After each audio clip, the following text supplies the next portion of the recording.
اعوذ باللہ من الشیطان الرجیم بسم اللہ الرحمن الرحیم رب اشرح لی صدری ویسر لی امری واحلل عقدۃ من لسانی یفقہوا قولی۔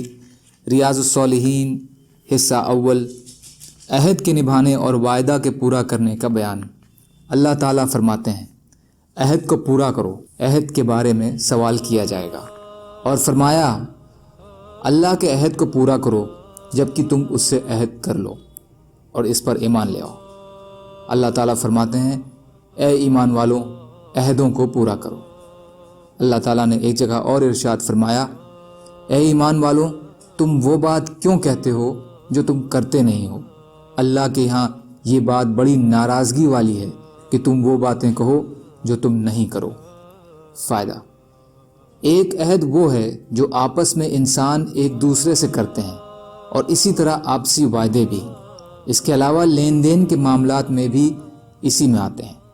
دوسرا عہد وہ ہے جو انسان نے اللہ تعالیٰ سے کیا ہوا ہے کہ وہ صرف اسی ایک اللہ کی عبادت کرے گا، جو عہد الستو کہلاتا ہے۔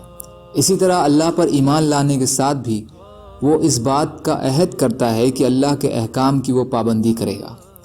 احادیث نبوی صلی اللہ علیہ وسلم۔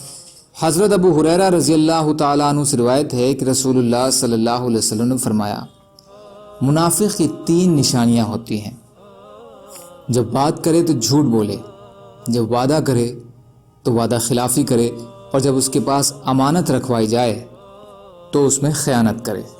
بخاری اور مسلم شریف کی روایت میں یہ الفاظ زیادہ ہیں، اگرچہ وہ روزے رکھے اور نماز پڑھے اور گمان رکھے کہ وہ مسلمان ہے۔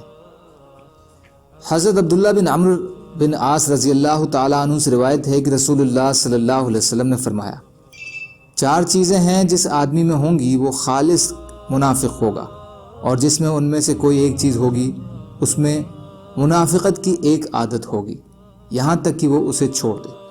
جب امانت اس کے سپرد کی جائے تو اس میں بے ایمانی کرے، جب بات کرے تو جھوٹ بولے، جب عہد کرے تو اسے پورا نہ کرے، اور جب جھگڑا کرے تو گالی گلوچ پر اتر آئے۔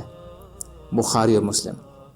فائدہ: زبان سے ایمان اور اسلام کو ظاہر کرنا اور دل میں اسلام کے خلاف بیر و نفرت رکھنا منافقت ہوتی ہے۔ رسالت کے دور میں منافقوں کا ایک ایسا ٹولہ موجود تھا جس کی خصلتیں ان حدیثوں میں بیان ہوئی ہیں۔ دلوں میں یہاں بیر و نفرت کو انسان نہیں جان سکتے، یہاں تک کہ نبی اکرم صلی اللہ علیہ وسلم کو بھی ان کا علم نہیں ہوتا تھا، کیونکہ آپ صلی اللہ علیہ وسلم بھی نبوت کے اعلیٰ درجے اور فضل کے باوجود انسان ہی تھے، لیکن رسول کریم صلی اللہ علیہ وسلم کو تو اللہ تعالیٰ نے وحی کے ذریعے بتلا دیا تھا۔ لیکن اب یہ جاننے کا کوئی یقینی ذریعہ موجود نہیں ہے کہ ایمان اور اسلام کو ظاہر کرنے والوں میں اگر کچھ لوگ منافق ہیں تو وہ کون ہیں۔ اس لیے احادیث میں منافقوں کی اخلاق کی روشنی میں ان کی کچھ واضح نشانیاں بیان کر دی گئی ہیں تاکہ سچے مسلمانوں سے ان کا فرق ہو سکے۔ علماء نے وضاحت کے لیے منافقت کی 2 قسمیں کی ہیں، ایک اعتقادی اور دوسری اخلاقی۔ اعتقادی منافقت کا مطلب ہے منافق دل میں کفر کو چھپائے رکھے اور زبان کے اس کے الٹ اسلام ظاہر کرے، جیسے آج کل کمیونسٹ اور سیکولر قسم کے مسلمان خاندانوں میں پیدا ہونے والے لوگ ہیں۔ اور اخلاقی منافقت یہ ہے کہ دل میں تو ایمان ہی ہو لیکن منافقوں والی خصلتیں اس میں پائی جائیں۔ بدقسمتی سے آج مسلمانوں کی ایک بڑی تعداد اخلاقی منافقت کا شکار ہے اور منافقوں کی خصلتیں ان میں پائی جاتی ہیں۔ مسلمانوں کے اس منافقی کردار اور اخلاق و عمل کی کوتاہیوں نے مسلمانوں کو دنیا بھر میں ذلیل و خوار اور اسلام کو بے اثر کر رکھا ہے۔ اللہ تعالیٰ مسلمانوں کو ہدایت نصیب فرمائے اور اللہ تعالیٰ کہنے سننے سے زیادہ عمل کی توفیق عطا فرمائے، اور مظلوم کشمیریوں، فلسطینیوں اور دیگر ممالکوں میں جہاں بھی مسلمان بھائی و بہن پریشان ہیں ان کی مدد فرمائے اور ہم کو اپنی استطاعت کے بقدر اپنا حق ادا کرنے والا بنائے، آمین۔ سبحان اللہ و بحمدہ، سبحانک اللہم و بحمدک، اشہد ان لا الہ الا انت، استغفرک و اتوب الیک۔